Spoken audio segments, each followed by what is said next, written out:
We are live, baby. Welcome to the HBCU Hour. It's your boy Pooh Bear. I got Ant, aka Petty Murphy, Mr. D. Williams Daniel, and we got a guest in the building, Mr. Big Tom Callahan on Twitter Spaces, Mr. Darrell Davis. How you doing this evening, everybody? What's going on, man? Y'all doing all right? Doing all right over here. What's up with you fellas, man? All right, so chilling. I'm gonna say this: we did not plan this like this, but LSU was playing baseball against Grambling. We didn't plan it like this, but hey, when God is for you, who can be against you? Exactly. So, right now at this time, it looks like LSU is upsetting Grambling 6-2, and things. My TV is actually frozen. But the game is actually, about the I think the top of the third or fourth. I don't know at this point. Top of the fourth. Top of the fourth. Baseball.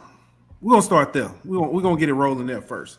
MLB baseball has actually gotten their act together and looks like they're gonna start playing baseball real soon. But this is HBCU Hour. So why am I talking about the MLB? Because from Grambling's own, Miss Kayla Robinson, she's a member of the Grambling softball team. She has been awarded an internship with the MLB. So congratulations to her. Big things coming out of Grambling. Hey, and on another note, former head coach of Grambling, Coach Cooper, is working with the New York Yankees organization now. Yeah. Man, I'm gonna tell you another story too. Back in the day, when actually my freshman and sophomore years, Grambling would play a scrimmage against the Yankees because Coach Rob and George Steinbrenner were actually best friends. Wow. So one of the first Major League Baseball games I ever saw was actually the New York Yankees and Ricky Henderson and Dave Henderson, all those cats scrimmaging against Grambling, right? Dope, wow. And and we had a pitcher who's Carlton Hardy. He's the head coach at Savannah State now. So Carlton struck out Ricky Henderson in that game, which was wow. It was kind of cool. But that's major. So we had 2-3 years and they played at Grambling's campus. So it wasn't a situation where Grambling traveled to go somewhere. The Yankees came to Grambling. That's major, bro. That's major. Wow. Yeah. Wow. And but they had Coach Rob and Steinbrenner actually had a really long-lasting friendship. Little known fact is Steinbrenner's grandson wound up as a quarterback at Grambling, and I think it was Rob's last year, around 96, 97. Oh wow! Wow! So, See, that's why we bring you on the show right there. When we talked on Spaces, and we were talking about, I think it was right around the time of the Art Browse hire and the turmoil that swirled around that, and we started talking, and we got into the topic of about Tennessee State and stuff, and you start, I said something, you was like, yeah, that's exactly right, and then you broke down and went into this whole other history of it. I was like, okay, I got to talk to that man. I told you then, I said, you know what? I said, we're going to have to talk. You know what I'm saying? You said, hey, anytime. And I appreciate you being here tonight because that's the kind of knowledge and stuff that we like to have. Yeah, man. Tennessee State, for a long time, they tried to do a 50-50 deal, right? They tried to do half AA, half PWI. And essentially, they couldn't do it because, like I think somebody mentioned, the University of Tennessee tried to swallow them up, right? And the state wound up blocking it or wouldn't allow it to happen. But the federal government stepped in because again, these schools are what they call land grant schools. So Mm-hmm. they were started by the federal government through a land grant act back in 1800s. So they can't get rid of Tennessee State, even though they tried. Right.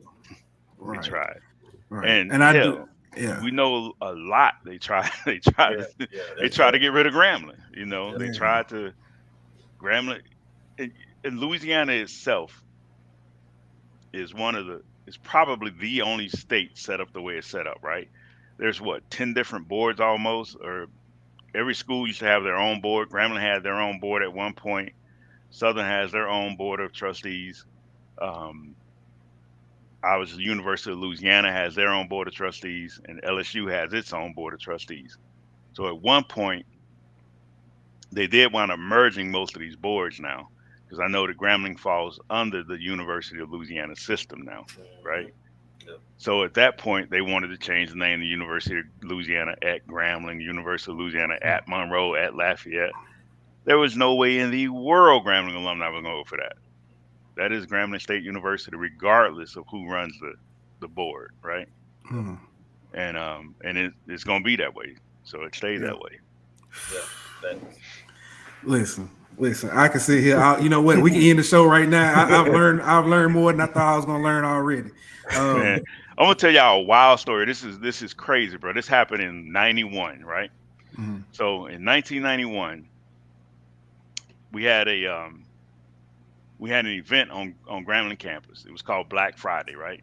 And Mhm. it was the same year the Malcolm X movie came out. So it was about raising consciousness and everything else that was going on. So it was a movement back then, right?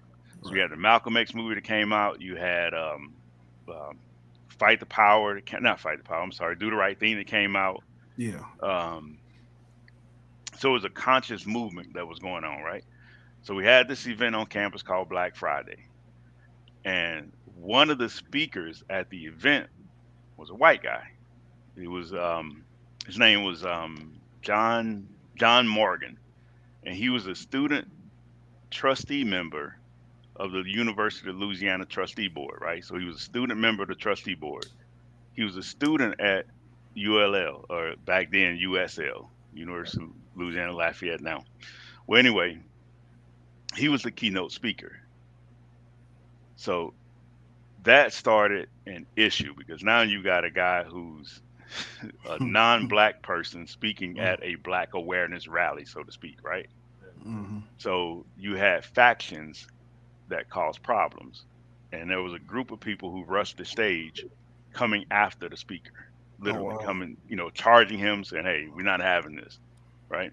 So they went after him, and then another group of cats from Masons and Omegas, my brothers, they came on stage, grabbed him, got him off stage, put him in a car, and took him to the president's office to get him away, get him off the Yeah, stage safely because it was a group of people who were trying to kill him or tear him up. So they got him off stage, got him over to the president's office. The crowd got calmed down. They they disciplined the people who were actually charging the stage to come and get him, right?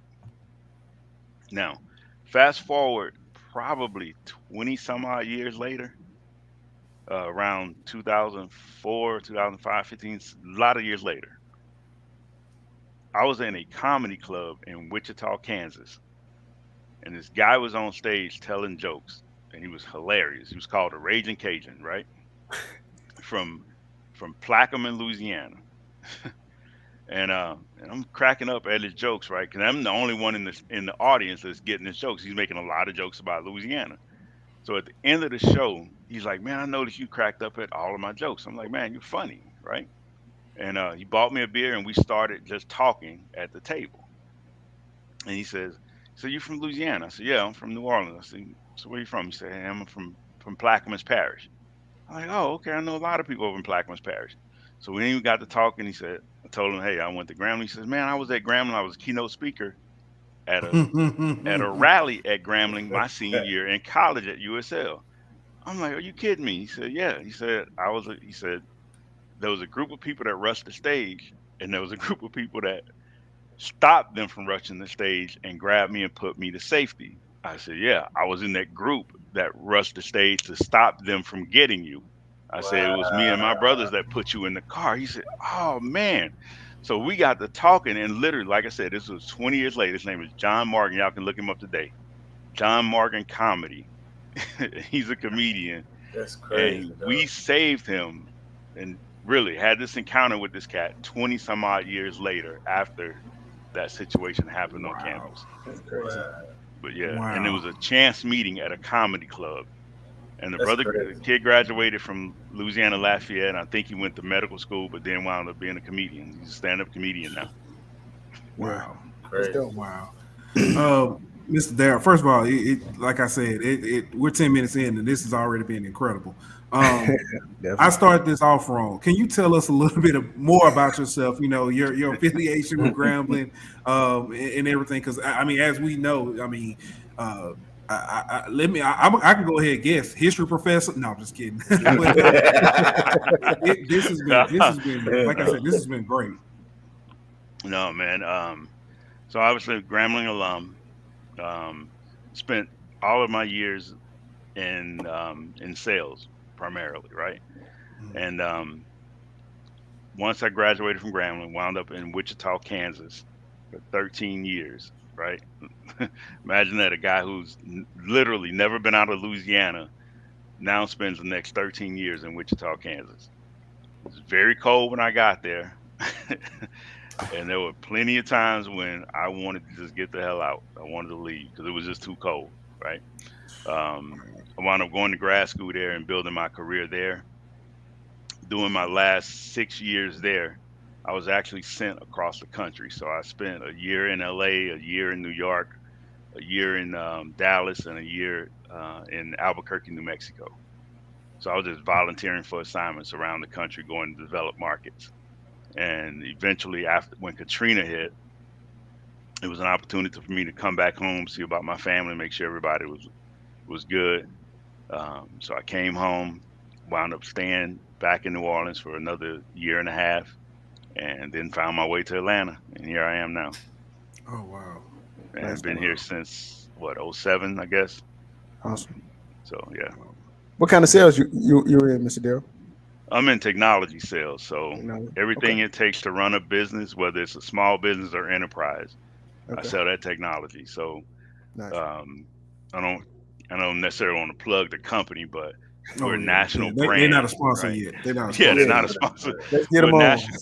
Yeah, we're a national brand, and most people would not have heard of us because of the fact, again, it's we're a niche company, right? We Yeah. sell direct Business. Business. to, right. We're business to business. Mhm. So I spend my day literally what I'm doing now. I'm in my office at home now, um, with my little headset on here, and I spend my day doing presentations for to major companies discussing cybersecurity, disaster recovery, and the need for endpoint security. And that's a bunch of nerd talk for saying, hey, if you're going to have these people working from home, you might want to put a VPN tunnel to secure the traffic from their Mhm. residence to back to your office. And then also making sure that the office servers are secured. And if Yeah. there's any other issues, making sure that there's backup and redundancy. So that way, if somebody does get a virus that infects your network, you get rid of it and then reboot everything back up, and nothing ever happened. So Yeah. Yeah. that's what I do. I Yeah, understood everything you yeah, just said. I'm not you, even going. you and Pooh gonna have to talk offline, and y'all Yeah. gonna Yeah. I was about to say I don't y'all, know what's y'all going about on. to I have know your hot every. seat talk. I realize. Yeah. Yeah. Yeah. So that's what I do, man. Then Yeah. on an added point, I go around the schools and I teach. I go to high schools and middle schools and even elementary schools and teach kids about, I do career day and STEM day, and I teach Yeah. kids about careers in STEM All and right. in projects like this. So it's That's Oh actually awesome. pretty wow. cool. So if y'all get a chance, check out my Instagram. You'll see me doing presentations to kids and this Definitely. and that. And it's afforded me, a pretty good opportunity to do some things. I met some cats that are in the same space, and got to share the stage with a couple other guys who really look out for children, look out for school kids, and try to give them the best advantage, and try to give them some advantages that we didn't have growing up. That's Right. awesome. Wow, that's amazing. Wow. I'm speechless. I know they're not used to this. I'm speechless right now. Yeah. But I'm gonna make a hard pivot. And let's talk about spring games. Gremlin just had their spring game, but we got some upcoming spring games. We got Alcorn, Delta State, Norfolk State, Mississippi Valley State, Southern, FAMU, North Carolina Central, and Tennessee State, all on April 9th. April 10th, you've got Shaw University. On April 22nd, you've got Arkansas Pine Bluff. On the 23rd, you got Alabama State, Elizabeth City State, Bowie State, Prairie View, South Carolina State. On the 24th, you got Jackson State, which will be on ESPNU. That's and all then on the everybody cares 30th, about anyway. Central State, and you got Morgan State. The Jackson State, Daniel, I know you said that's the only one you care about. Jackson State That's what everybody cares about. will be the first HBCU broadcast spring game broadcast on major ESPN network. Yeah. So shout out to them. We talked about the Dion effect on our last HBCU hour. But that brings me to also the games that we can't watch on ESPNU. We will have to watch. You may be able to catch them on the HBCU League Pass. Yeah. Mm-hmm. And I'm sorry, I didn't mean to interrupt, but no. Obviously Dion is bringing a lot of attention to the swag. We about to get attention to it. HBCUs, man. So that's good. I can't, I'm glad for it. It's putting the spotlight on us, and you see a lot of teams and kind of stepped up the way they do their hiring, right? Mm-hmm. I never thought I'd see a Grambling hire Hugh Jackson. Yeah. Never thought I'd see that. Let me ask you this then, Mr. Darrell. Hold up. Let me set this up. And Let me set it up. Let me set this up. Go ahead. All right. So we had this debate, and I'm glad you're on here because obviously you're gonna be a little biased with this, but I do have it. We have this debate. Did Jackson State set the standard, or was the standard already there, and Jackson State just got back to it?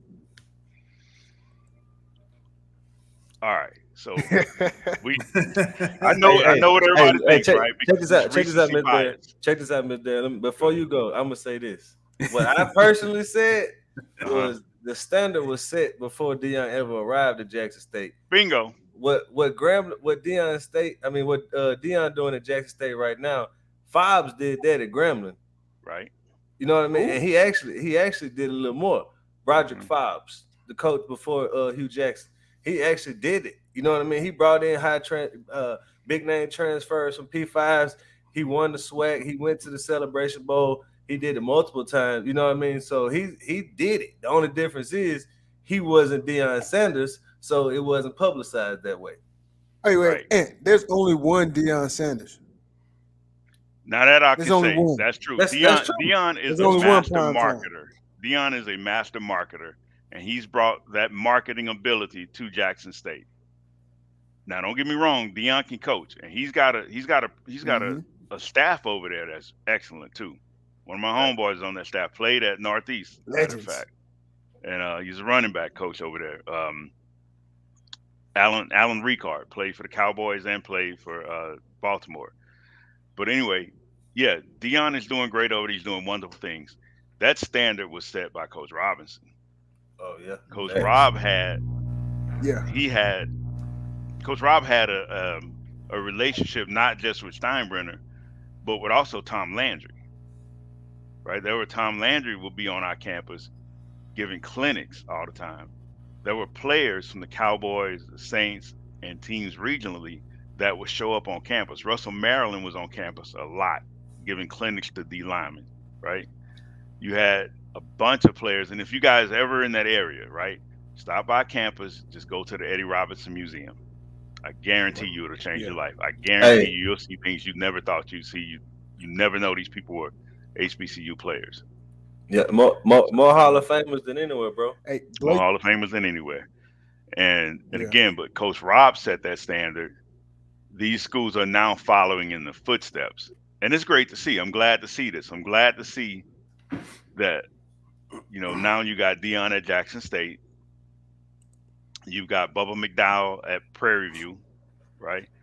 You got my old partner Dooley at Southern, and you got Eddie Robinson Jr., who's not related to Coach Rob at Alabama State. And the craziest thing was I was on a podcast shortly after he was hired, and the podcast host was like, "Man, that's a horrible hire. How could they hire this guy? Blah blah blah." And I'm How could they thinking to hire myself, Dion? no, not Dion. How could they hire Eddie Robinson Jr. Okay. at Alabama State? And I'm thinking to myself, this guy doesn't know a thing about who this guy is. First of all, he thought he was related to Coach Rob. He's not. Eddie Robinson Jr. at Alabama State came out of New Orleans. I want to say he played at Carver High in New Orleans. He signed with Alabama State out of high school. That guy had a 12 or 13-year long career in the NFL. Wow. So he played linebacker and started in the NFL for many years, from the Houston Oilers to the Tennessee Titans, right? Played on the Super Bowl team that went to the Super Bowl rather with Steve McNair and that group. So he brings a wealth of experience and knowledge to that team, right? And matter of fact, Bubba McDowell was on that team. McDowell was a safety for that team. And so was Tennessee State coach. And Tennessee State coach.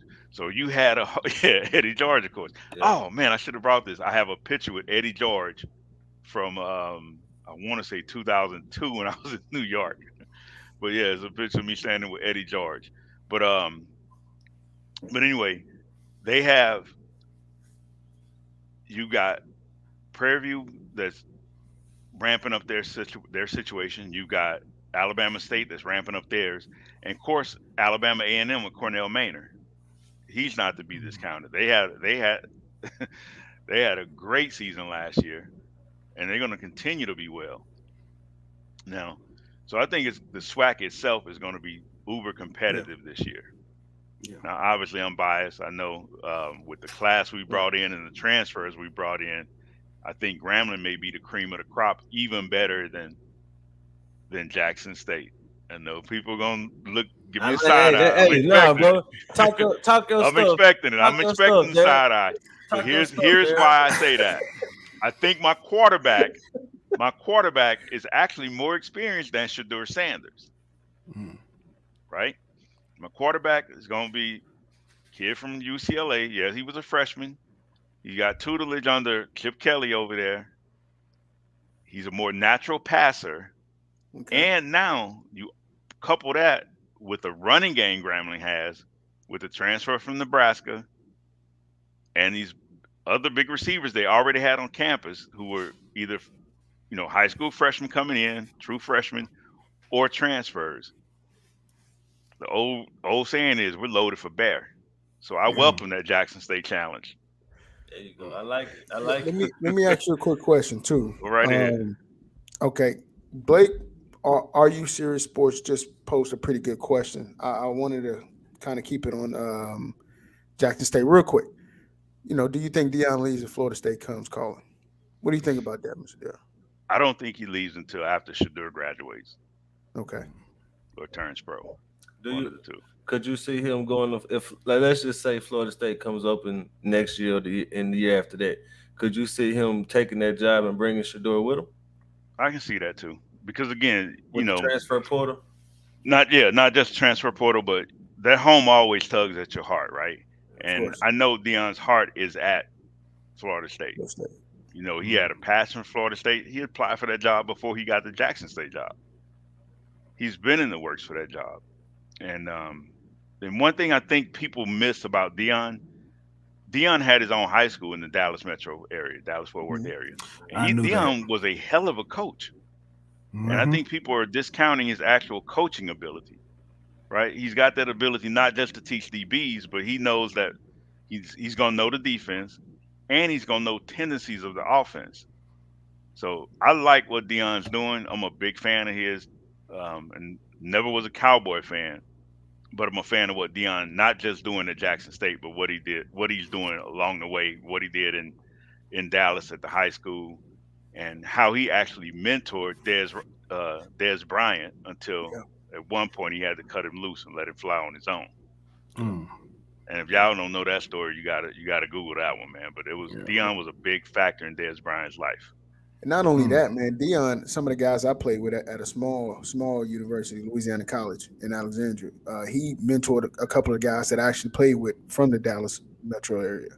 Yeah. So I mean, he's always had his hand in the community there. So Deion's a great guy. I say this though. I do think he gonna eventually try to get, or he will eventually end up at Florida State. But I do think that you can't discount what he's done for Jackson State and HBCUs as a whole. If you want to talk about how, like, the marketing, like getting the HBCUs on the forefront, putting that spotlight on them and kind of shining the light on what they're lacking and where they're lacking. So, like you say, these schools can up the money and get their resources where they need to be, and get the coaching staffs where they need to be, so they can be competing and getting some of these recruits that they should be getting. Exactly. And I would say, and I would add to that too, you can't discount the fact that, God dog it, I lost my train of thought. But you can't discount the fact that, no disrespect to Hugh Jackson, but he doesn't demand the type of attention that Deion does. You know what I'm saying? No doubt. Hugh Jackson is definitely respected 100%, and he's an excellent coach. But when it comes to putting on the show, attracting eyes, he's not the celebrity that Deion is, bro. Exactly. Man, do y'all know what Deion told the NFL when he came out of college? Yeah, I know what he told the Giants. He told this to every team in the top 5. Matter of fact, the bad teams that were picking in the top 5 when he came out. He said, "You would have to pay me so much, you would have to put me on layaway." I think he was telling that to the Green Bay Packers and the Falcons. Not Falcons, the Green Bay Packers. I know he told the Giants tried to make him. The Giants tried to give him like a test or something like they give like all the prospects, and he said, "What number you picking?" They were picking like 10 or something like that. Yeah. Oh, I won't be there by the time y'all picking. Exactly. Hey, can you imagine a player coming out and saying that today? Imagine we've seen that. We've seen that. I can't remember who it was. Yeah. I think that was. I think it was a former LSU cornerback that tried to pull that, and it didn't go so well. But we're gonna leave that one on the. Oh, really? Okay. Yeah. Okay. Yeah, but you're right, man. Deion did tell him. So yeah. So he said, "I won't be there when you pick." Yeah. Let me ask this. Let me ask this. This is another debated topic. Yeah. Should the SWAC as a whole join the FBS? Oh man. I mean, and I'm not talking about picks and chooses, and they go to these different conferences like North Carolina A&T and Hampton. I mean, like, as a whole, you pick up the SWAC, you put in the FBS, you get more scholarships, you fight for TV revenue now. You compete at a higher level. Is it time for that, or we just not there yet? Man, I promise you, I've tossed that question around in my mind so many times. I remember Blake asking that question in space one time.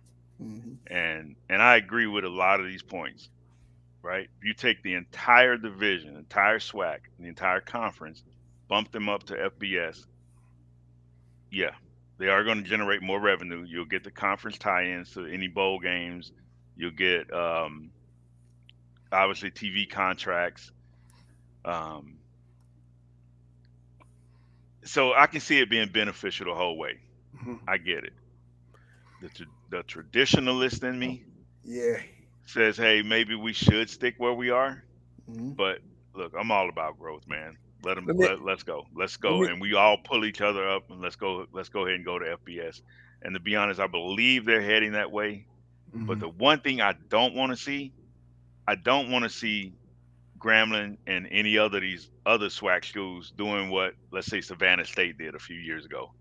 Just take the payout games, right? Go get your head beat in for 4 or 5 games, take the $1 million and go back home. I don't want to see that. Right. Mr. Darrell, let me ask you this. You're a man of history, all right? Mm-hmm. So, of course, we know what desegregation did to the Black community, our communities, right? In a way, it kind of weakened us. Mm-hmm. I look at this kind of in the same aspect. as far as HBCUs, they have their traditions. It's a part of our culture, and we take a lot of pride in those schools, right? Hmm. In that community. I mean, do you see it kind of being watered down by going to an FBS conference? I don't, and I say that because again, the schools are open for all opportunities anyway, and all Yeah, races.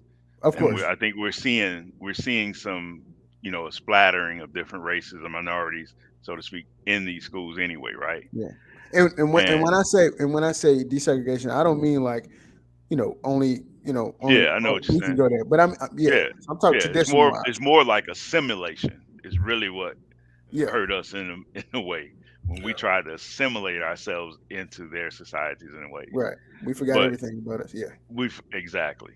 right. So I don't think it'll be a watered down product. I just don't want to see them go and play 3 games against Power 5 schools, take the payout and go home. I'm Let me not looking for that, right? let me Right. I'm let me looking for a situation where, and I think back, Grambling played SMU when Eric Dickerson was there, right? And Craig James, and were competitive against them, right? Grambling played Portland State when Doug coached the first time around. And Portland State, even though it's a PWI, and I want to say I don't even know if they still have a football team or not, but they're not obviously considered a Power 5 school, but they're at least a mid-major, right? They went there and beat Portland State. Another game they played was against San Jose State. This had to be like late '90s, early 2000s. And even though San Jose State at that time was not a very good football team, it was still a major conference football team. And Grambling go up to San Jose, California, and literally almost beats San Diego State. I mean, I'm sorry, San Jose State. Hmm. So I want to see a situation where we're competitive against any lower level school, but like you said, also maintaining our traditions in our own conference and maintaining those rivalries because that fuels attendance. That's going to fuel ad sales. That's going to fuel merchandise sales, and that's going to create the revenue for the schools, of course, along with the TV revenue. Right. So let yeah, me so I kind of want the best of both worlds for the schools.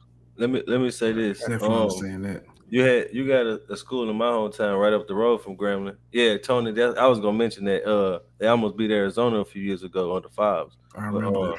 Right? Martez Carter. But Yeah. ULM was FCS. It was D2 back then. You know what I mean. Yep. But they were FCS and they even won a national championship They in did. D2. And then they made the move to D1. And Hmm. right now they have the lowest athletic budget of any D1 school in the country.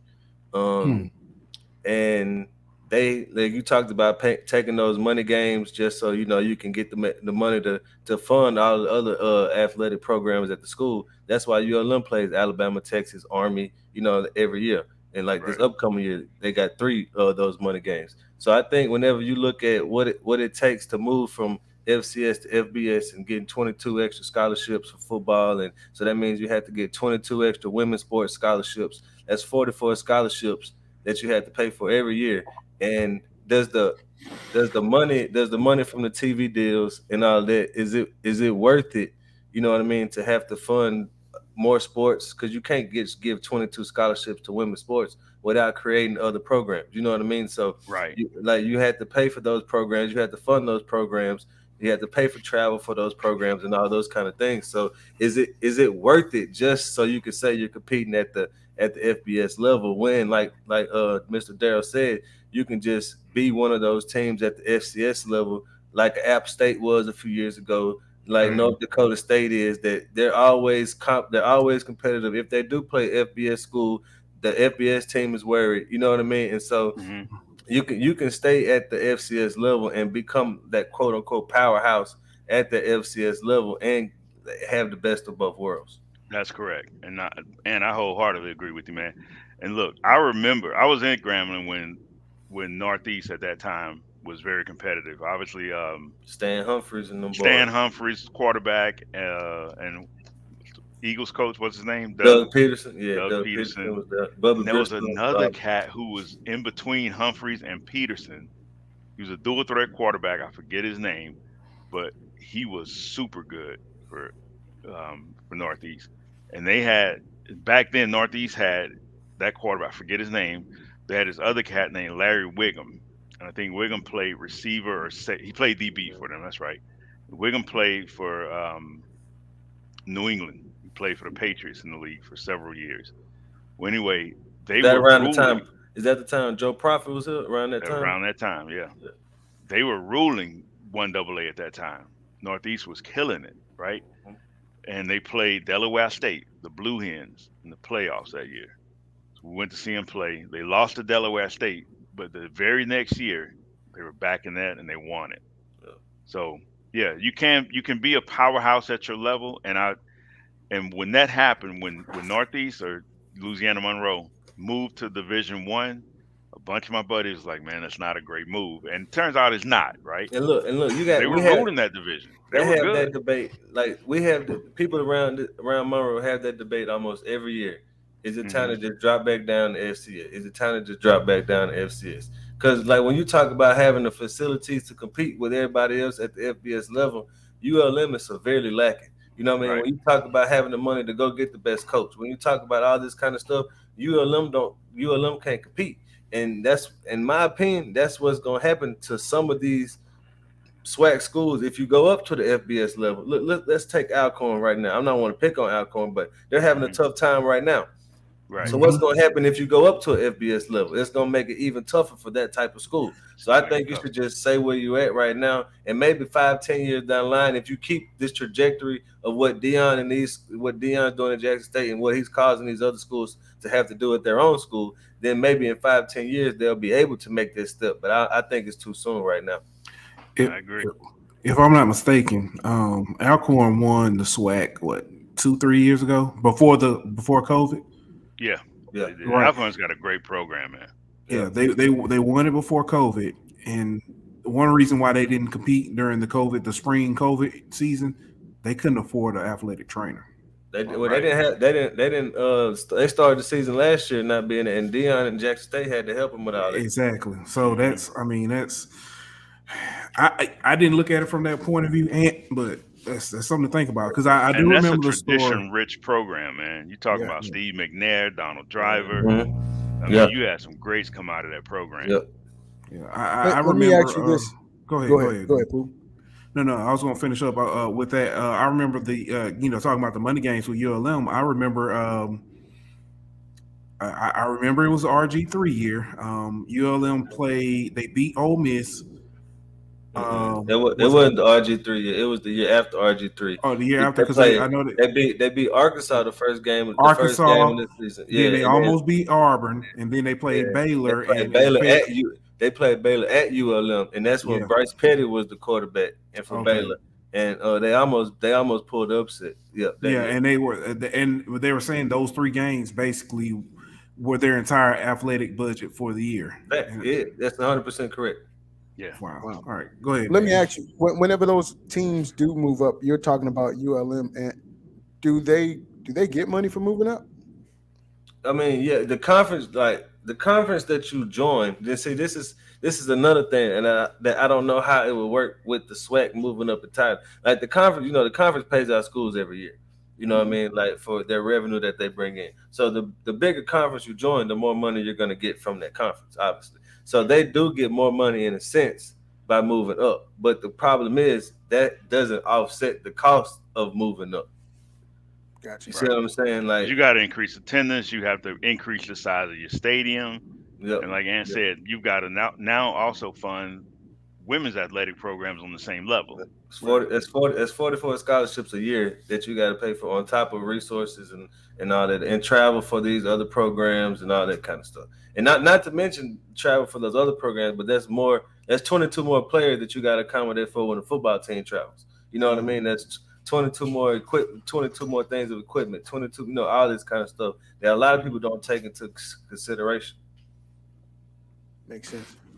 Okay, so and I'm gonna stick with the historical fact. I know that you mentioned about when Sweat was competitive with PWIs and stuff back in the day.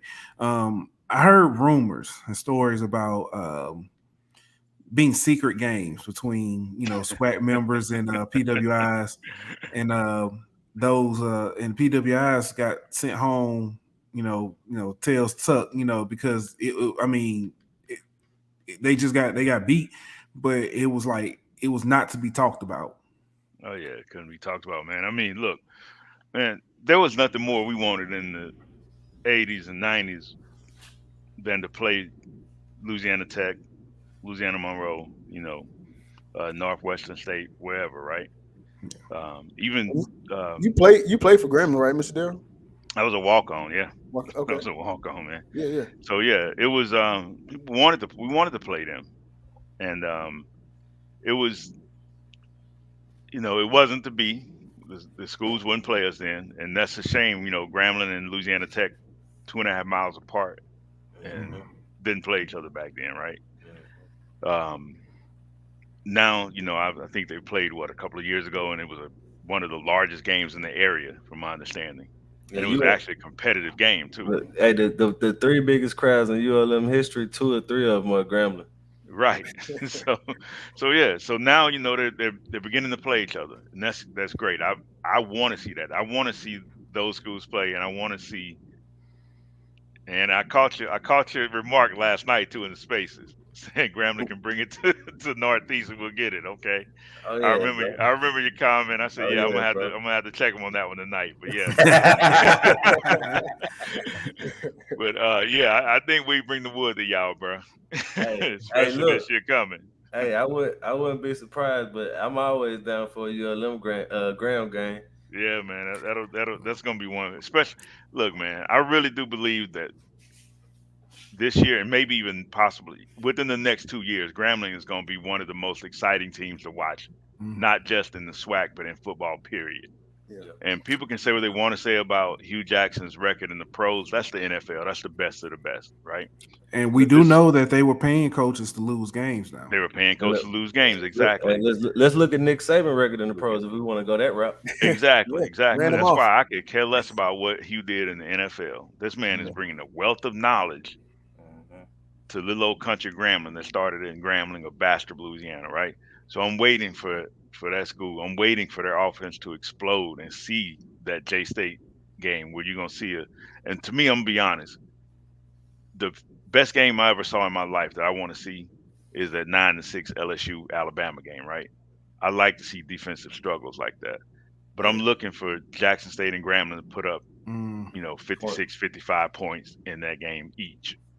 So we're going to see an offensive explosion in that game, and perhaps in the Alcorn game, definitely probably Valley too. So we're going to see that. I bet, and I can almost guarantee for on the LSU side, the 2 biggest games or 2 most attended games going to be the Alabama game and the Southern game. Yes, oh sir. yeah. Everybody Southern gonna come out. As far as Southern side, everybody in Twitter Spaces was like, they was like, people were talking about, hey, who's going to the Florida State game? And the next thing you know, forget Florida State, I'm gonna be at the Southern game. I'm not missing that. That's the first thing So regardless, look, man, 4 years ago, Southern played Georgia here in Athens, and I remember that. I was at that game rooting for Southern. And I'm obviously a diehard Grambling alum. I'll never root for Southern in anything other than that one. Hold up. For Ant, I think he was going to say, before we move on, before we say anything else, I want to say this. We've had 2 Grambling ground fan people on the HBCU Hour. We reached out. We've been trying to get some Southern people.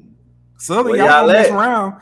Y'all gonna mess around. We gonna talk is Grambling. Y'all gonna be mad at us. No, listen. Hey, listen. What altar music at? Play it. Listen. Hey, my man Alan K is a Southern alum out there on Twitter. Reach out to that cat. Alan K. Holla at us. He's doing big things. He's doing big things with the feeding the homeless and feeding the unhoused. Oh yeah. Okay, hey, that's my. Yeah, he does it on Sundays. Yeah, he does it on Sundays. I contributed to that a couple of times. He do real good. Yeah. I reach out to him. Yeah, that's my boy. Good dude. Yeah, he really reach out to him. Cause y'all gonna mess around. We're gonna have Southern on for a whole month. And y'all gonna be mad. Then we're gonna start talking to Alabama State and listen, don't be mad. Then we're gonna have Dion on here talking Jackson State for Hey, I'm man, just throwing it in the look, I'll universe. be It's front gonna and center happen. the day y'all get Dion on. Matter of fact, I think we should do this. I think we should bring Dion on and have me and Dion have Dion and Coach over there like a first take episode, man. Have Dion debate Coach Hugh. Let him go at it. He was on I Am Athlete, and I'm just saying we've talked about just about the same things I Am Athlete talks about, except for that Chandler Crowder. I'm not talking about the Kit Kat thing. He was on I Am Athlete, and Hugh Jackson was on Pivot. So on I guess Pivot, I guess they need a beefing or something. Hey, and the Pivot was at the spring game. Pivot was at the spring game, man. Shout out Fred Ryan Taylor, Clark, Ryan. Let me ask you too, Mr. Darrell. 70,000 at a spring game. Was it 70,000? How many was it? I don't know if it was.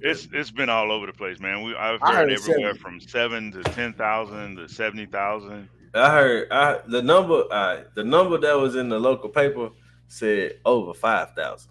Yeah, but then that's a big difference. But then if you listen to people who were at the game, they say it was closer to like 10,000-15,000. But I don't know where 70,000. I don't know where the 70 came from, but I know obviously because Gremlin's campus, the stadium can't hold 70,000. I think we maxed out at like 25,000. Now they might have been counting the amount of people on campus that day. Right. You know what I mean? Pretty impressive. Yeah. But they had like Spring Fest and all that kind of stuff going on at the same time. It was a big weekend at Grambling, but 70,000. I know it was. You're gonna have all that, man. That's that's the HBCU experience. Yep. And they say it was like Spring Fest, homecoming, Junior Day, everything all. They did. I do know Junior Day was that morning, so that was that's brilliant marketing. Hey, Big Tony Captain. Yeah. I mean, look, it was so yeah. I mean, that brought back the feel of the old days, man. Back when again, you have a lot of stuff that go around that happens during Spring Fest and during homecoming, right? Mm-hmm. And the thing was, man, we never let a Spring Fest or homecoming go down without being a part of every other schools. Like one of the biggest things we would do would go down to Louisiana Lafayette and go to their big Spring Fest because they had a huge crawfish boil down there, during their Spring Fest. And then, a couple of weekends after that, Southern would have theirs. We have ours. Northeast has theirs. We hitting all of them. So yeah, it was. So I'm sure they're probably bringing back those traditions now. Well, yeah, I know Grambling had a crawfish boil at the Saturday at the tailgate. Yeah. Okay. And man, I promise you, I'm seeing everybody on Twitter asking everybody, "Hey, man, you going to the spring game? You going to the spring game? You doing this?" I'm like, wow, there's a lot of interest in an intra-squad scrimmage. But that's the attention he was bringing, right? So that's the buzz, right? So everybody wants to see them unveil that offense. Everybody wants to see what Grambling is going to look like because, truth be known, in any school, any level, spring is where you win your battles, right? Spring is where you solidify your starting role, starting position is in that spring. Yep. I'm glad you said that. Sunday on our show for Altar Call segment, Altar Call, I called out Grambling Grand Fam for their handling of the Art Brow situation. Okay. And I got a chance to kind of see, I didn't watch all of it, but I got a chance to kind of watch the spring game. That offense it had some bright spots, but it was dull in a lot of spots. Okay. I wonder how much they're gonna miss Art Brows. How much they're gonna miss the Art Brows and stuff, and with everything that kind of went on, only to hire, who was it? John Simon was his name? Yeah, they promoted John Simon. Well, to promote John Simon, and it's basically the way it's looking, the way the interview went. It seems like he's a figurehead and offensive coordinator, and now Hugh Jackson is going to have to do it by himself. Mm-hmm. So the way I looked at it, and you're right, they kept a lot of things under wraps. They kept a lot of things vanilla. My thought process is you want to keep it vanilla in a way to not show all your cards coming up in the fall. So Okay. that's my hope, and the only reason right? I laughed because I was like, "What cards?" You know, but Yeah, not to be insulting, but it's just because it's, and I agree, you know, to an extent, but I'll yeah. So that's my thought, right? My thinking is, okay, you're gonna see. Obviously, it's a spring game, inter squad scrimmage, right? They call it spring game, whatever you want to call it. It's practice. So the one thing you don't want to do is, number one, you don't want to get anybody hurt. Okay. Right. Number two, you don't want to expose your defense and say, okay, we're going to come out with this elaborate game plan that's going to blow our defense out the water, right? So you don't want to do that. So you want to keep things under wraps, vanilla, what have you, because obviously not just, we know it wasn't just Graham fam there. I'm sure there was a representative from Jackson State there. I'm sure there was a couple of scouts from Mississippi Valley, you know. And schools do that? I do not. Oh man, amazing, huh? So I'm sure that although it wasn't the greatest, explosion of this great offense that we thought we would see, that we're going to see a lot of more intricacies in the fall. Gotcha. I think this was about, okay, look, we've got these athletes, we got to find out who meshes where, we've got to see who's going to hit here, because the way I see it, the way I remember it, and look, I might have CTU, who knows, but back in the day, our hardest hitting was in the spring. Yeah. Yeah, you don't hit in the season. Yeah. Right. So by the time you get in the fall camp, right, you're gonna go through that fall camp and you're gonna hit and you're gonna grow and bond in that fall camp. But the coaches know right then what that 2D depth chart is gonna look like at that point. Right. Because who had the good spring, who stood out in spring, who did this in spring. You solidify those spots in the spring. Would you also say you come out there and work your tail off? Would you also say, Mr. Darrell, too, like maybe it's more of, hey, you guys need to get the base down. Let's get the base, what I want to run, let's perfect that, and then from that, let's grow. Exactly. Let's show the fundamentals, right? Exactly. Yeah. We know, hey, look, we're gonna run here, we're gonna run, off tackles, between the guards, the middle, we got some spread options, what have you. Let's run our base, right? Again, let's keep it vanilla. You don't want to expose the defense. Keep it vanilla, keep things on the wraps. But again, secure the fundamentals first, right? Make sure we're doing things on a small level first, great at the small level. And then as we grow and learn more, like you said, we can not just expand the playbook, expand the play calls as well. And then you'll see probably by the second or third game of the season, you're gonna see some, I would say razzle dazzle or whatever, but you'll see a lot more. We'll have back pass in the fall. With the halfback passes, a little more explosiveness. You're gonna see a little more explosiveness, and again, and I'm looking, these receivers Graham recruited, man. I'm looking forward to seeing them get out in space, and I think that's what he was going to do. He's going to put a lot of these playmakers in space. Let me ask you this, kind of to piggyback off what he was asking about Art Brown. How do you think Dr. Travion Scott is doing as the athletic director? Do you think he's been kind of reckless, or do you think that he's doing what he got to do to compete with like the hiring of Dion and Dooley at Southern and stuff like that? I think he's doing what he's got to do. And look, shout out to Dr. Scott for taking that chance, right? Because think about it. What FBS school, what other FBS school, PWI or HBCU would have touched our brows? Probably nobody. Grambling gave the man a chance, and quite frankly, I wish it would have worked. Trust me, I know the history. One of my best friends coached at Baylor under Art Browse, right? He was a DB coach there. He's now a DB coach at Tulsa, right? So I know kind of sort of what happened there. And there was a lot of things that, let me say, there's a lot of things that were, anyway, there was the views expressed are not the views of. Exactly. There's some, yeah. I don't want to get into too much there. But I mean, you had one kid who was falsely accused of a lot, right? Was it Sean Oakman? Correct. Right. Went to trial, found out his accusers were lying. So there was a lot of things that went on, a lot of things there. But again, that was such a divisive hire for Grambling. And from a football standpoint, man, I was all for it. Yeah. All for it. I loved it.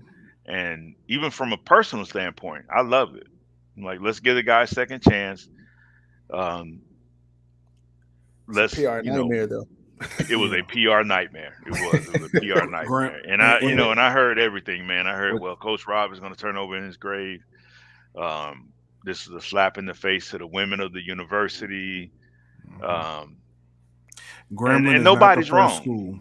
Nobody's not wrong. the first school to have to turn away art brows. I would say right. Auburn went through the same thing and I think with Auburn, if I recall correctly, Gus was going to bring him on as offensive coordinator.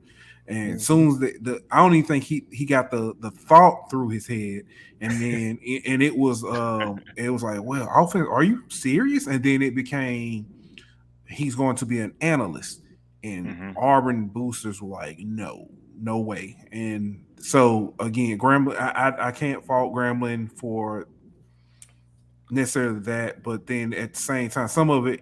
But I think when Auburn was trying to do it, what we know that a lot of this stuff hadn't been settled. Oakman hadn't been, the case hadn't been settled, and so the NCAA investigation over now. So you know what I mean. Every aspect of it is over now. I think that's kind of one reason I came down hard, or I didn't say came down hard. That's one reason I kind of felt it was a little hypocritic of some people to feel that way. But I completely understand what you're saying. Let me ask this, because I've heard some Grambling people, and I think Miss Love, our last guest on HBCU Hour, even kind of had the same you are sentiment. talking to my girl. She's cool. I think she kind of had the same sentiment that if the university and the athletic department had one message, and like the alumni base and like everybody, Gram Fam, if you want to call it that, if Gram Fam had a unified message for hiring our brow, you know what I mean, and kind of. Like, we know his past, we know what he's been accused of, and we want to be there, we want to give him the second chance and like all that kind of stuff.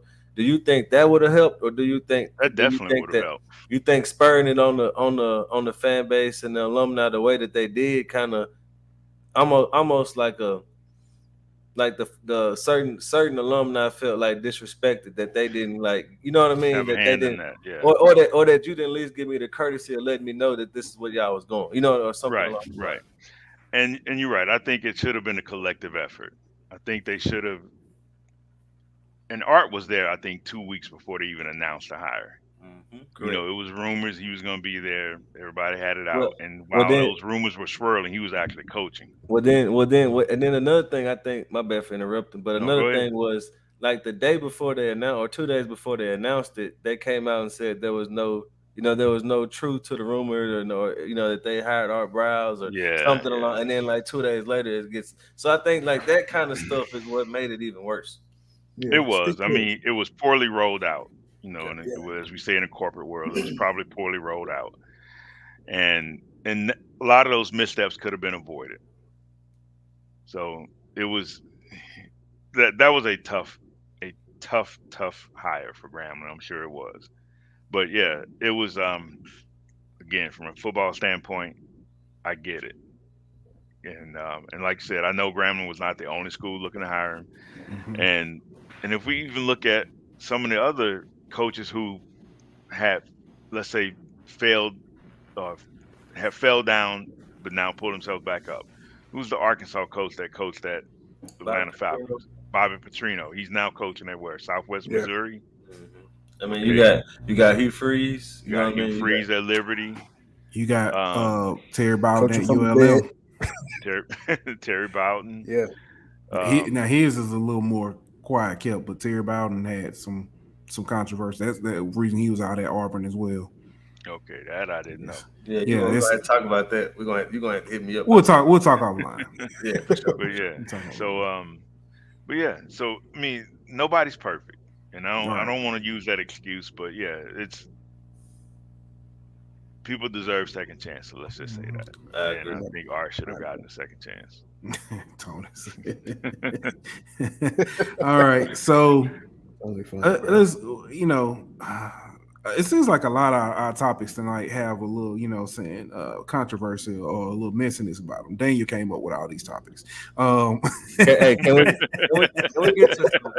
get to some highlights or something? You know what I mean? I feel like we're gonna get there, but this is one that I think that is well deserved. It actually kind of popped up last minute. So as we know, LSU's Kim Mulkey won AP Coach of the Year. Well deserved. There's no argument there at all. But Coach Reed, Tamika Reed at Jackson State received 0 votes. Now this is after again her 3rd year of getting the women to the NCAA tournament. I think winning the SWAC. She had a 21-game win streak, and again she got 0 votes. Why the disrespect? Did she even deserve to win? I mean, not Kim Mulkey. Did Tamika Reed deserve at least acknowledgement or a chance to win? She did. And look, man, all this week I've listened to this one radio station in particular, is broadcast out of Baton Rouge, and every day I heard how Kim Mulkey is now the National Coach of the Year. Look what the SEC did. They got it wrong. Ha ha, SEC. Ha ha, SEC. These coaches were biased because they didn't want to see a new woman come in and do this. To me, that had a tinge of something else to that, because obviously we know who won the SEC Coach of the Year, right? She also just won the national. She won the national championship. So and again, she also won. I think the Naismith Women's Coach of the Year or something like that too. Did. Yeah, I mean, Dawn Staley is a hell of a coach. 100% correct. I'm sorry, she's a damn good coach, and don't get me wrong, Kim Mulkey is too. Kim Mulkey's award was deserved. Don't get me wrong. Very much so. But can you argue with what Dawn just did? No. I mean, I can't argue with the SEC saying, hey, Dawn should have been the SEC Coach of the Year. Should not have been the SEC Coach of the Year. She's year in and year out, she's consistent, right? And that's what everybody wants to be. You need to be consistent. Tony is messy. Tony's so messy. Year in and year out, man, she's consistent. So yeah, with that consistency, I mean, you can't argue with that. Now, as for Tamika, that was a tough ask, and I say that because obviously I felt she should have been in the top 5, maybe top 10, definitely, maybe even top 5. She did a hell of a job at Jackson State, and she's going to continue to do a great job there. And I hope she breaks through and gets to a Final Four. That would be one of my dreams, to see an HBCU in the women's Final Four. Right. Awesome. Yeah. There's only been one, huh? Coach Vivian Stringer coached them. Vivian Stringer, yeah, man, what a coach too. About 1982, because that was the last time we had a black coach in the Final Four for men and women. It was her and John Chaney, huh? Yeah, John Thompson. Oh, wow. John Thompson, yeah, Big John. Yeah. Wow. So, man, when I would also say like those National Coach of the Year awards, we all know that's kind of like a popularity contest. It's definitely a popularity contest. Well, let me say this. All right, so Kim Mulkey got 10 votes. Dawn Staley got 8 votes. Yeah. Tara Vanderveer for Stanford got 3.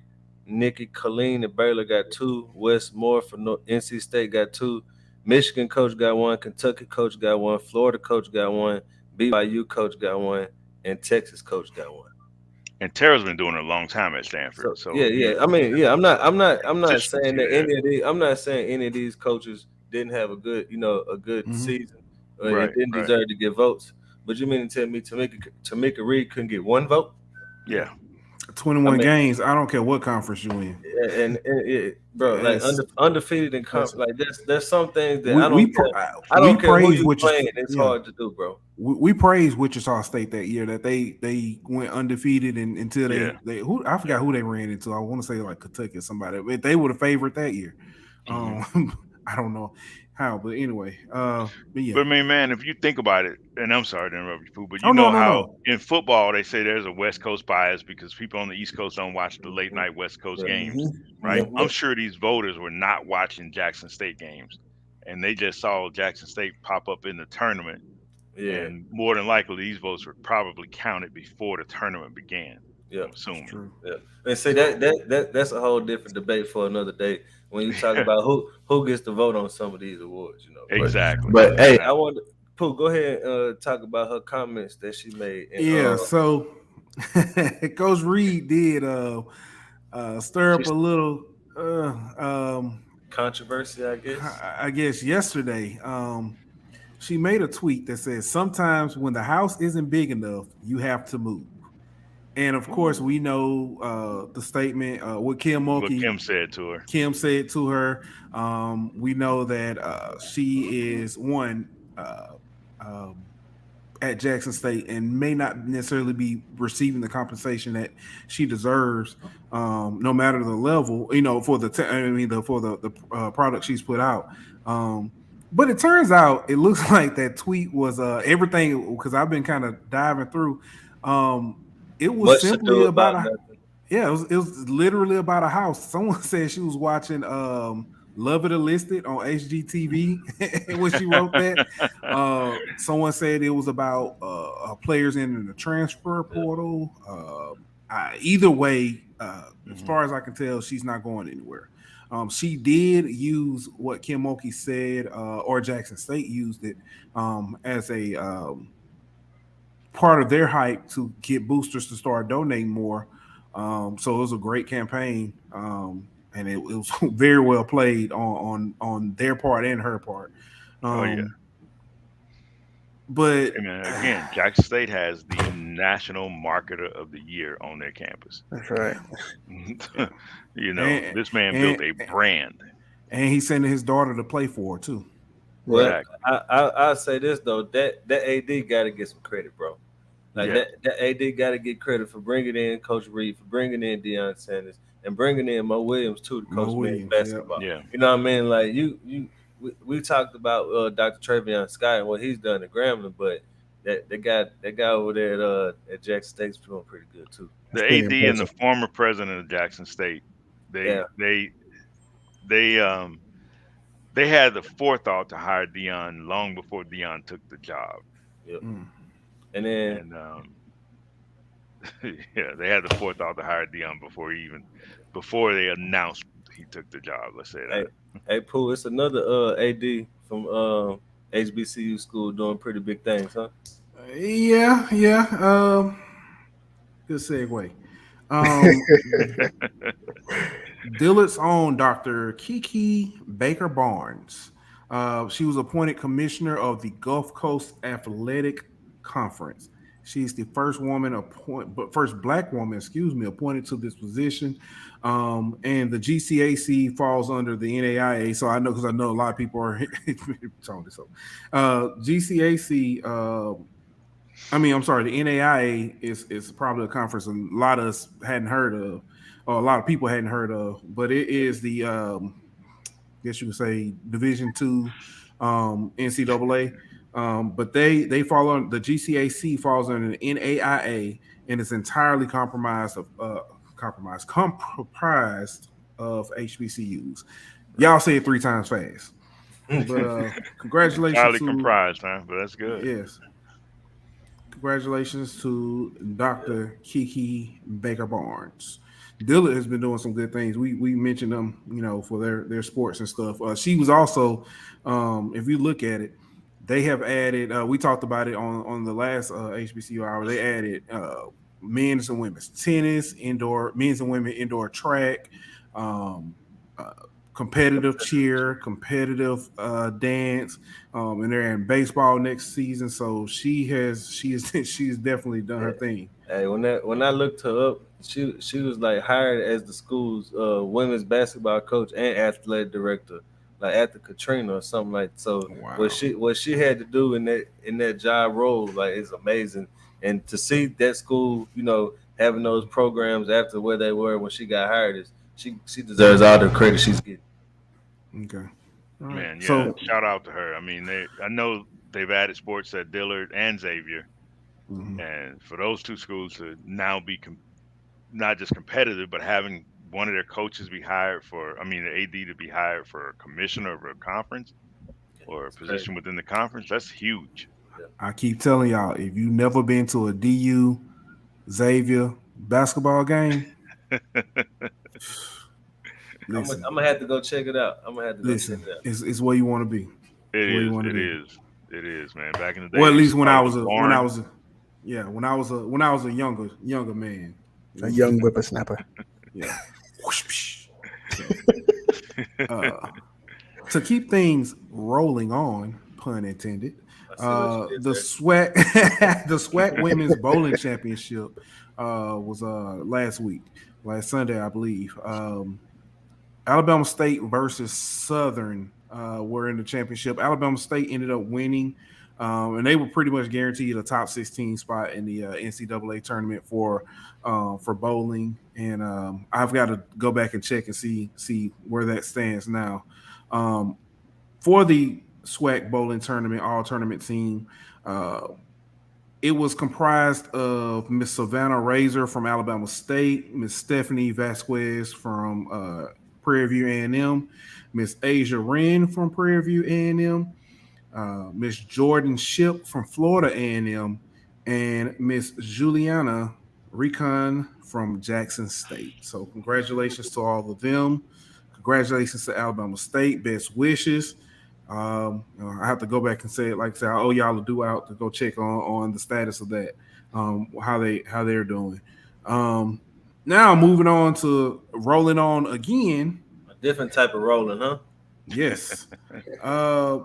This goes to Winston-Salem State University, Mr. Rajon Caruth. Let's see here. Mr. Rajon Caruth, he's currently a sophomore at Winston-Salem University. He just finished in the top 25 in his NASCAR debut. He drove the Virginia State University themed car. He drives the number 44 car for the Alpha Prime Racing, and he is the first African American to win the Tri-County Motor Speedway. Again, he's a sophomore in college now and a NASCAR driver. So here's the crazy thing, because when we first started talking about this and I was telling Ant about it, he literally graduated high school in 2020. Wow. Man. Yeah. Wow. And those pictures you saw there with him looks like he's playing a video game. That's like training. That's like the AI training. Simulator. Yeah, simulated driving that they do. But yeah, congratulations. Hey, speaking of NASCAR and all that, there's been a car that's raced in like 2 or 3 races this year, driven by Greg Biffle, the number 44 car that's been the first race. Yeah, it's actually the owner of the car is partners with the HBCU League Pass Network, and so he's getting HBCUs to sponsor the car. Grambling was the first sponsor. Stillman College has sponsored it, and FAMU has sponsored it, and it's 3 races it's been in so far. So the HBCU crossing over into NASCAR, I think that's pretty cool. That's actually really cool, man. I mean, because think about it, how many of us are actually into NASCAR? Right. Yeah. I'm gonna tell you, I watched NASCAR for the first time when all that Bubba Wallace stuff was going on a few years ago. That's the funny thing about it. I started paying a little bit more attention due to Bubba Wallace. Yep. But I'm here in Alabama, and I've driven through Talladega, but I've never. You didn't stop, huh? No. But I want to go. I'm be honest with you. I don't know if I can sit through 500 laps. Yeah. Bring me in around lap number 50. Nah, they playing football. If it's a halftime show, yeah. Man, I did watch when Tennessee played Virginia Tech in Bristol. I watched that. Hey, let me. What they should do at Talladega is they should bring the band from the college. Let them, what I mean, come play and keep it entertaining. At least during the wrecks or something, keep it entertaining. I'm gonna be honest with y'all. One reason why I didn't follow, because I mean, driving and racing, it does seem interesting. One reason I don't really or didn't want to, was the plethora of Confederate flags. They banned that stuff now, though. So they banned it now, but I didn't feel welcome. I just didn't feel like that was my place. And that's I why I agree wouldn't with stop. I keep driving past Yeah, Talladega. but Man, look, you've got that's the history of NASCAR, man. It's yeah, scary, right? Yep, And yep. the thing is, there's a kid that he's on Bubba Wallace's pit crew. Matter of fact, I think he's the head of the pit crew, and he's African American kid. Went to my church here in Atlanta. His mom's a good friend of mine, so he's on the pit crew for Bubba Wallace, and he says he's met with issues on the track, right? He's had issues being in the pit crew, being probably the only black person on a track doing a major race, right? And and like you said, man, Confederate flags flying everywhere, um, and we see that literally doing football. I used to wonder why would a black person ever go to Ole Miss? Hmm. You know, I couldn't fathom that when I was coming up, man. Y'all ever seen the Ole Miss um, mascot they discontinued years ago, Colonel yeah, Reb? yeah, Hey, you Man, know it's crazy. You know it's crazy yeah, is I seen some Ole Miss people not too long ago saying they need to bring them back. yeah. They yeah. got a lot of We people who want to do that, man. Yeah, it was a high school in my hometown that used to be their mascot, and when I think my age group they got there, they basically got it changed. Um, but that high school had had been there for years, and to Hmm. think that that was the mascot. So, but that's yeah, And it's scary. Even and now, it's coming to mind. Obviously, West Monroe, the Rebels too. Yep, You yep, know, yep, yep. and They still play whistling Dixie after every touchdown.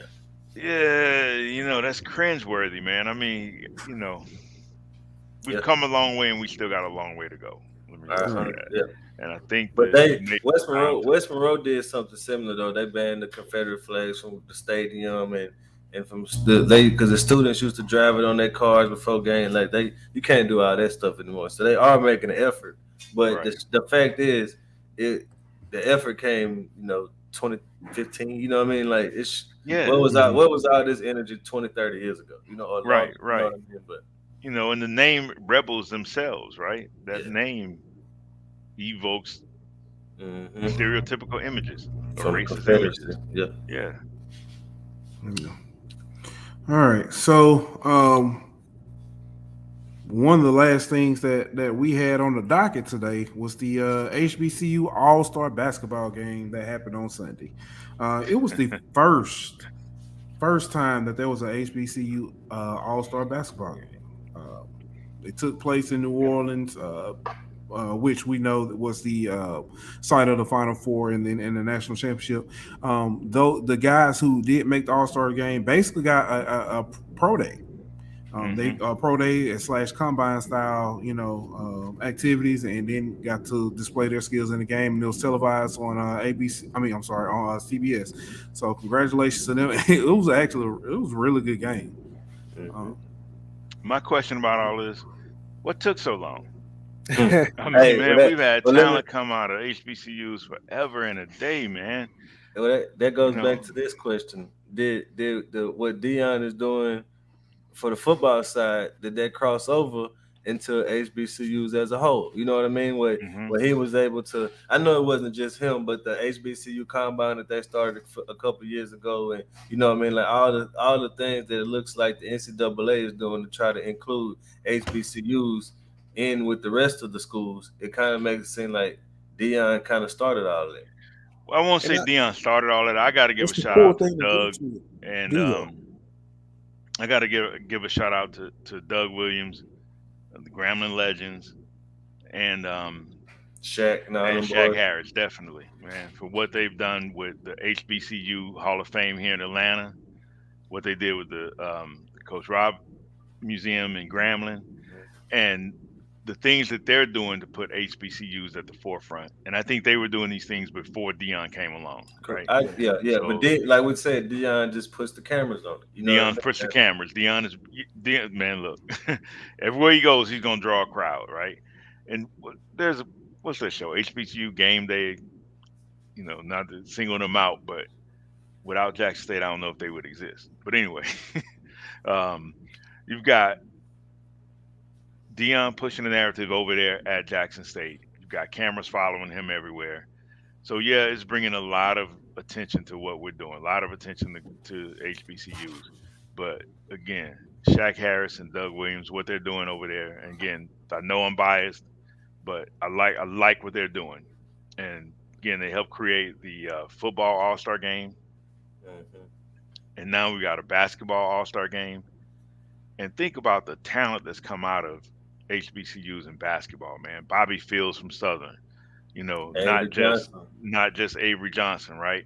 Of course, Willis Reed from Grambling, a whole bunch of guys from Grambling. I can name Poncho, Andrew Glover, um, obviously. I know Randy White played at Louisiana Tech, but then all those North Louisiana guys that came out of there, right? HBCUs have a lot of talent that come out of that came to play out of came to play basketball in the pros. So what they're doing to highlight them now, I think is great, and I hope it continues. And I think hopefully what we'll see is one of these HBCUs break through, because obviously we know that the one and dones are sometimes getting upset in the tournament by teams who have been together longer, who've been together 2 or 3 years, 4 We years. kind of and brought have that up. better chemistry.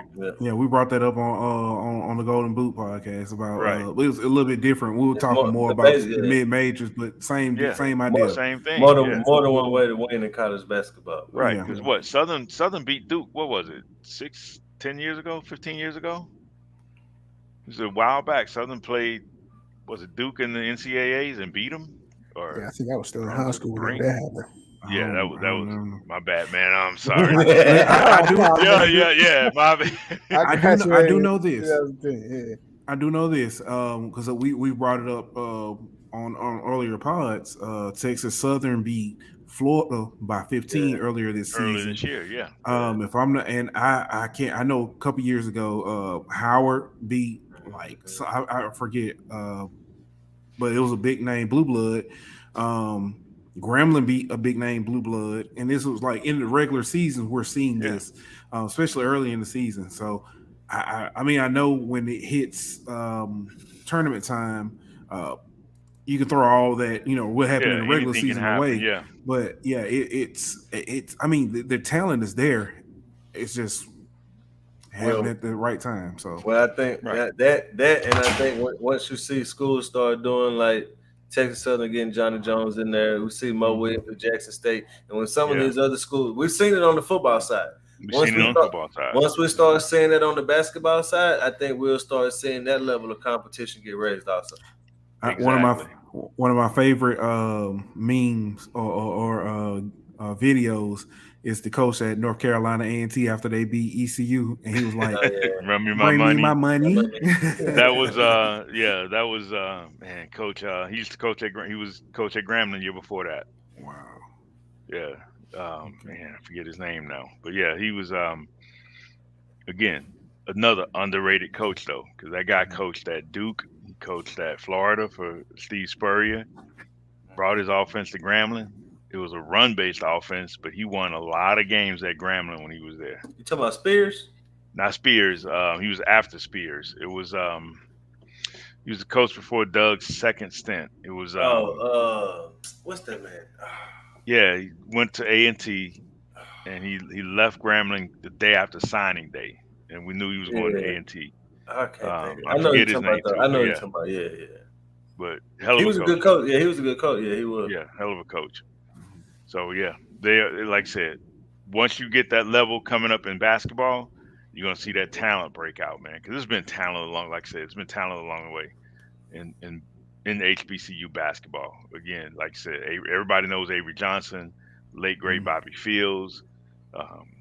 Man, one of the best games I ever saw was Grambling versus Southern in basketball, my freshman year at Grambling, and and you talked about a packed house, man. They had to move those games to Monroe's campus or even Louisiana Tech's campus because Grambling Stadium, Grambling's arena at that time wasn't big enough to hold everybody that wanted to see those games.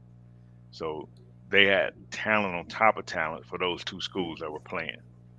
Um, so yeah, so now obviously we're seeing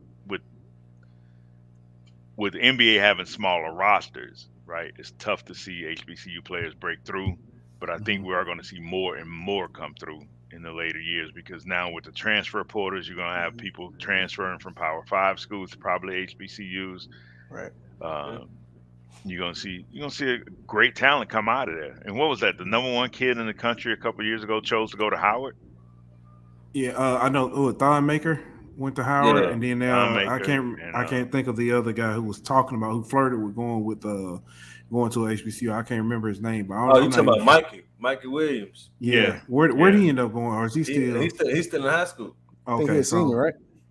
Well, I think so. Yeah. Okay. See, we shall see. Right. Yeah. And who knows, man? It's gonna be one of these top recruits that's gonna choose an HBCU basketball program. Right. Mm-hmm. Yeah. All right. So as we get ready to wrap up, I didn't tell y'all this because I know y'all be cheating. I got a trivia question for you. What state has the most HBCUs? And can you tell me how many? North Carolina? Nope. It's either Louisiana or Mississippi. Nope. Alabama. You know how many? Okay. Let me think on that. Let's see. You're not gonna get it because I didn't even know. I'm gonna say 6. 14. Dang. 14, because they do have I want to say 7 or 8 4-year colleges, and then they have 6 community colleges that are HBCUs. Okay. Oh wow. So I knew Mississippi had a couple of community colleges that were HBCUs. I didn't know Alabama had more. Yeah, Tougaloo and them kind of schools. So all right, well, fellas, Mr. Darrell, thank you so much. Hey man, we can on, drop that mystery. I meant to tell y'all that earlier. I'm just Darrell or Big Tom, man. Hey, Darrell, Broadway. Broadway, exactly, Coach Broadway, man. Hey, years to get me, I guess. But yeah, Coach Broadway. He was a D-line coach for Spurrier at Florida and at Duke. And guy brought he put together a hell of a squad at Grambling. Yeah. We were rolling those few years. They had an issue his very first year. We lost to Southern, and we were obviously the better team. But hey, you know how that can go. All right. Well, again, fellas, it's been nice. Enjoyed this conversation. It's very well needed. Learned a lot. We did. Always. We will be back with another HBCU hour. We'll drop it out and let you guys know when. We'll probably have another special guest. Southern, you on the clock. Reach out to my man Alan K. Man, Alan K. from Southern. Gotcha. Right. Good dude, man. And I tell you, he's got a great foundation. He's got good stuff going on.